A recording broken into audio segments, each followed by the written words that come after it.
15 থেকে 20 লক্ষ টাকা দিতে রাজি আছি, তারপরে ইউরোপে আসতে চায়, কিন্তু কাজ শিখতে রাজি না। কেন রে? এই যে দালালের মাধ্যমে বা বিভিন্ন পন্থায় 15 থেকে 20 লক্ষ টাকা, আরও বেশি 22 লক্ষ এরকম টাকা দিয়ে পর্তুগালে বা ইউরোপে আসতে চায়। আপনি কি জানেন পর্তুগালে আসার পর হয়তো কন্ট্রাক্টে আপনার কার্ডটা বানিয়ে দিবে, সে কাজ দিবে না, এরকমভাবেও আসতেছে।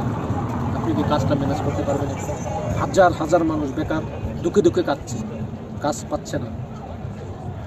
যদিও কাজ পায়, কিছুদিন পর তার কাজটা টিকে না, কারণ সে এদেশের ভাষা জানে না। এখানে আপনি ইংলিশ, আমরা বেশিরভাগ মানুষ ইংলিশটাও জানি না, বা যদি ইংলিশটা জানি অনেকে, এটা নিজেকে কন্ট্রোল করতে পারি, কিন্তু ইংলিশ দিয়ে তো এখানে কাজ চলে না। পর্তুগালে নিজস্ব ভাষা যতদিন না পারবেন ওরা কাজে রাখবেন না, কাজ ম্যানেজ করতে পারবেন না। হাজার হাজার মানুষ পারতেছে না, আপনিও পারবেন না। কিছু মানুষ পারে, তাদের কাজের দক্ষতা আছে, তারা কন্ট্রোল করে ম্যানেজ করতে পারছে, বা কিছু জায়গায় ইংলিশ দিয়েই কাজ চলছে।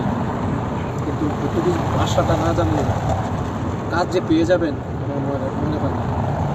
এই যে এত লক্ষ টাকা দিয়ে আসবেন, আসার পর অনেকে কাজ ছাড়া শুধু কোনটাকে কার্ড বানাবেন এই প্রতিশ্রুতি দিয়ে কিন্তু আসতে চাচ্ছে, বা অনেকে আসতেছে, বা অনেকে এসে বছর পর বছর কিন্তু দুঃখে দুঃখে কাটছে, কাজ পাচ্ছে না।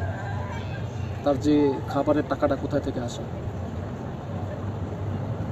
ধরে নিলাম 6 মাস আপনি দেশ থেকে প্রতি মাসে 50,000 টাকা করে খরচ করলেন, টাকা খাওয়া বাবদ 50 থেকে 60,000 টাকা দেশ থেকে 20 লক্ষ টাকা দিয়ে আসবে, আবার প্রতি মাসে 50-60,000 টাকা খরচ করতেছেন। কারণ এখানে কাজ ম্যানেজ করতে পারতেছেন না, তো পারবেন না তো ভাই। এতটা সহজ না, হাজার হাজার মানুষ পারতেছে না। যারা পারতেছে তাদের ট্যালেন্টে তারা ভাষা আয়ত্ত নিয়ে ফেলেছে, তারা সব কিছু কন্ট্রোল করতে পারতেছে। কিছু লোক ইংলিশে কথা বলার কারণেও ইংলিশেও করতে পারতেছে, কিছু লোক কাজ জানার কারণে করতে পারতেছে।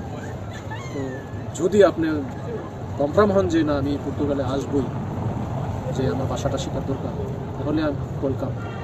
আপনি দেশে থেকে পর্তুগালের ভাষাটা শিখুন, ইংলিশটা শিখুন, কাজ শিখুন। এই 3টা কাজ শিখে আপনি যেভাবেই আসুন কাজ ম্যানেজ করতে পারবেন। তো আমরা যে অনেকেই চলে আসি হুট করে 15 লাখ 20 লক্ষ টাকা দিয়ে, যে আমার কার্ড পেয়ে গেলেই হলো। এখন তো সেই সুযোগটা নাই যে আপনি এসে একবার বেকায়দায় পড়ে গেলে আপনার লাইফ শেষ।